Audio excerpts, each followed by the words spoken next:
न मिळाल्यास अपक्ष लढणार का? नाही, सध्या मी तर मागणी केलेली आहे. प्राथमिक अवस्थेमध्ये जे उमेदवार प्रचार करत आहेत त्यांना आतून नेत्यांचा पाठिंबा आहे असं बोललं जातंय. मी आज चाचपणी करतोय. आज मकर संक्रांतीचा दिवस आहे. लोकांचा मला आग्रह आहे की तुम्ही या निवडणुकीमध्ये असले पाहिजेत. त्या दृष्टीने मी भूमिका घेण्यात आज मी ही सगळी माहिती गोळा झाली की निश्चितपणे त्याच्यावर मी माझी भूमिका जाहीर करणार आहे. तर कोणत्या पक्षाकडून आपल्याला ऑफर आली आहे का? शेवटी लोकांच्या मनामध्ये काय आहे याचा काही ना काही खुलासा सामान्य पक्ष कार्यकर्त्यांना, पक्ष नेत्यांना असतो. अनेक कार्यकर्ते आग्रह करत असतात की पूर्वी मला शिवसेनेमध्ये काम करत असताना अनेक माझे सहकारी आहे, त्यांचाही आग्रह आहे की तुम्ही धनुष्यबाणाकडून लढा, कमळावर लढा, अन्य मशालीवर लढा, किंवा अनेक लोकांचा सूर असाही आहे की तुम्ही अपक्ष लढा. योग्य परिस्थिती पाहून अनेक जण मित्रांचा सल्ला घेऊन, आम जनतेचं मत घेऊन मी निश्चितपणे लढण्याचा विचार करतोय. कारण मला काल अशी परिस्थिती तयार झालेली होती की मला लढावं की नाही. तर आज तो विचार माझ्या मनामध्ये येतोय. जर जाणीवपूर्वक आपल्याला कोणी टाळत असेल आणि काम करून सुद्धा दुर्लक्षित करीत असेल तर आपल्याला भूमिका घेणं गरजेचं आहे असं अनेक लोकांचं म्हणणं आहे. ते मी करतोय. आपण जर निवडणूक लढवली तर जनतेचा, मतदारांचा पाठिंबा आपल्याला मिळेल का? या मतदारसंघात 100% लोकांची भावना आहे. सतत लोकांच्या सुखदुःखात, अडचणीत उभा राहणारा एक कार्यकर्ता, सामान्य कार्यकर्ता म्हणून माझ्या कुटुंबात कोणी आमदार नाही, खासदार नाही, अन्य कोणी राजकीय बळ माझ्या पाठीशी नाही. म्हणून लोकांना असं वाटतं की हा सहज उपलब्ध होणारा आणि आम्हा सगळ्यांना भेटणारा कार्यकर्ता आहे. त्याचा या परिसरामध्ये त्यांना फायदा होईल आणि सामान्यातल्या सामान्य माणसाला काम सहज सांगता येईल अशी भावना त्याच्यामध्ये आहे. त्या संदर्भात मी विचार करतोय. तुम्हाला ज्या वेळेला आता निवडणुकीची तारीख जाहीर झाली आणि निवडणुकीला उभं राहायचं चालले तर माजी खासदार आढळरावांचा विचार घेतला का तुम्ही?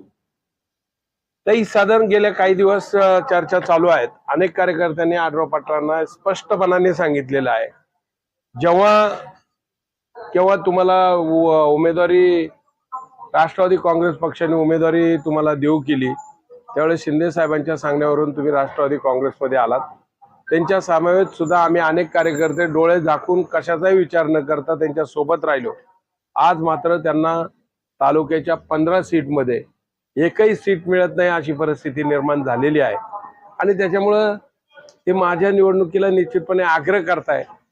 पण यश येतं की नाही या संदर्भात ते नक्की निर्णय घेतील आणि त्याच्यानुसार मला त्यांची सगळी परिस्थिती पाहिल्यानंतर असं वाटतंय की ते कार्यकर्त्यांच्या बाजूने, त्यांना प्रचंड कार्यकर्त्यांवर प्रेम आहे, कार्यकर्त्यांच्या बाजूने उभं राहणं त्यांना पसंत आहे.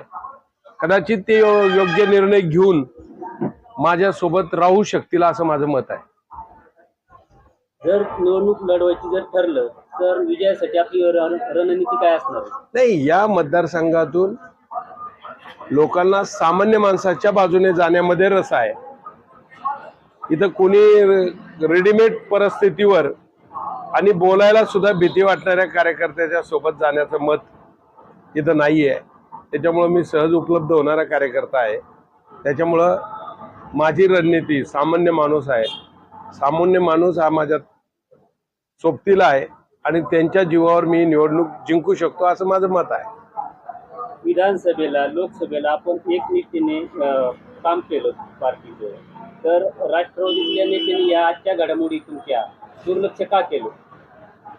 लोकसभेला सुरुवातीच्या काळात लोकसभेला जेव्हा सगळे आम्ही राष्ट्रवादी काँग्रेस पक्षात गेलो त्यावेळेस खरं तर माझी खूप अशी तब्येत खणखणीत नव्हती. पण असणाऱ्या परिस्थितीत सुद्धा मी उत्तम प्रकारचं काम केलं आणि आपल्या सगळ्या नेतेकर्त्यांना चांगलं वाटेल असंच काम माझ्या हातून राहिलंय. गेल्या 35 वर्षाचा माझा इतिहास असा आहे, मी जिथं काम करतो तिथं प्रामाणिक काम करतो, अप्रामाणिक मी कधी वागत नाही.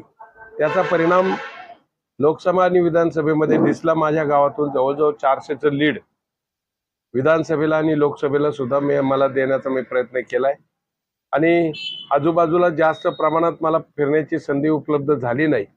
जिथं जिथं मी काम केलंय तिथं तिथं मात्र प्रभावानं पुढे गेलोय, त्याच्यात चांगलं काम केलंय असं माझा भावना आहे आणि ते लोकांना वाटतंय.